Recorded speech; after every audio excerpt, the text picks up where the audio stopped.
दोस्तों आज की वीडियो में हम बात करने जा रहे हैं भीष्म पितामह के घोर पापों के बारे में, जिनके कारण महाभारत युद्ध में उन्हें वीर शैया प्राप्त हुई, किंतु किस कर्म के कारण उन्हें मृत्यु लोक पर इतना दंड भोगना पड़ा था। तो जानेंगे इन सभी बातों को। उससे पहले अभी तक हमारे चैनल को सब्सक्राइब नहीं किया तो सब्सक्राइब कर लीजिए, साथ ही बेल आइकन को ऑल पर सेट कर लीजिए, कमेंट में जय श्री कृष्ण जरूर लिखिए। तो चलिए वीडियो को शुरू करता हूँ। दोस्तों कुछ विद्वानों का मानना है कि देवव्रत यानी भीष्म पितामह महाभारत का नायक नहीं बल्कि खलनायक होना चाहिए था। भीष्म ने अम्बा, अंबिका और अंबालिका की भावनाओं को कुचल कर ठेस पहुंचाकर जो कार्य किया था वो अमानवीय था। भीष्म ने ऐसे कई अपराध किए थे जो किसी भी धर्म में उचित नहीं था।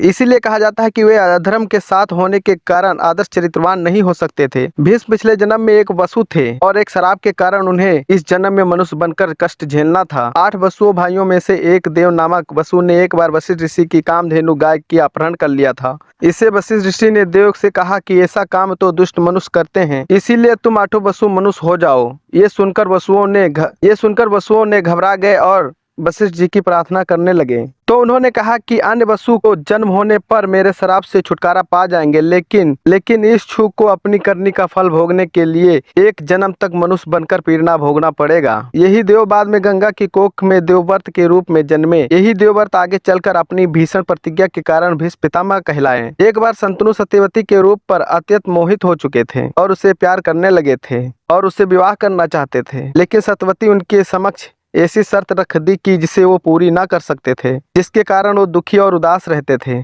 जब भीष्म पितामह को इसका पता चला तो उन्होंने सत्यवती के शर्त को मानकर अपने पिता शंतनु का विवाह सत्यवती से करा दिया था। सत्यवती के कारण ही भीष्म ने अपनी आजीवन ब्रह्मचारी रहने की प्रतिज्ञा ली थी। प्रतिज्ञा करने के बाद उन्होंने हस्तिनापुर की गद्दी पर कुरुवंश का शासन बरकरार रखने के लिए कई तरह के अपराध किए थे। तो चलिए अब हम आपको बताते हैं भीष्म द्वारा किए गए घोर पापों के बारे में। पहला पाप, सत्यवती के कहने पर भीष्म ने काशी नरेश की 3 पुत्रियां अम्बा, अंबालिका और अंबिका का अपहरण किया था। बाद में अम्बा को छोड़कर सत्यवती ने अपने पुत्र विचित्रबिंद से अंबिका का विवाह करा दिया था। दूसरा घोर पाप यह है कि गंधारी और उसके पिता सुबल की इच्छा के विरुद्ध भीष्म ने धृतराष्ट्र का विवाह गंधारी से करवाया था।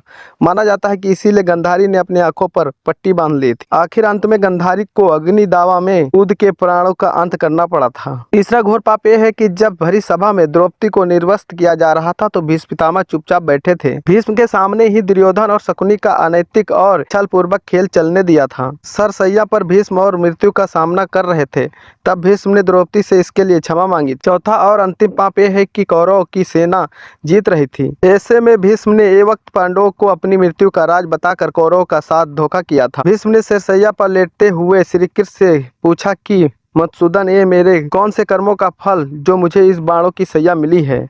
तब भगवान श्री कृष्ण ने कहा, पितामह, आप अपने पिछले जन्म में एक राजकुमार थे। अब आप एक दिन शिकार के लिए निकले थे। उस वक्त करकंडा एक वृक्ष के नीचे गिर रहा था। आपके घोड़े के अग्र भाग पर आकर बैठ गया था और अपने हाथों से उसे उठाकर उसे पीछे की तरफ फेंक दिया था। उस समय वो बेरिए की पेड़ पर जाकर गिरा और बेरिए के कांटे उसके पीठ में धंस गए। करकंडा जितना निकलने की कोशिश करता था उतने ही कांटे उसकी पीठ में चुभते जाते थे। इस प्रकार करकंडा 18 दिनों तक जीवित रहा था और यही ईश्वर से प्रार्थना कर रहा था, हे युवराज, जिस तरह मैं तड़प तड़प कर मृत्यु को प्राप्त कर रहा हूँ, ठीक उसी प्रकार तुम भी अपनी मृत्यु को प्राप्त करोगे। अपने अगले पिछले जन्म में भीष्म द्वारा इतने पाप करने के बाद भी भीष्म को किसी भी तरह का नायक नहीं माना जा सकता था, क्योंकि भीष्म ने जो किया था वो भी हस्तिनापुर के सिंहासन और रक्षा कुरुवंश को बचाने के लिए क्या था। दोस्तों हमारी ये खास जानकारी आपको कैसी लगी हमें कमेंट करके जरूर बताइए।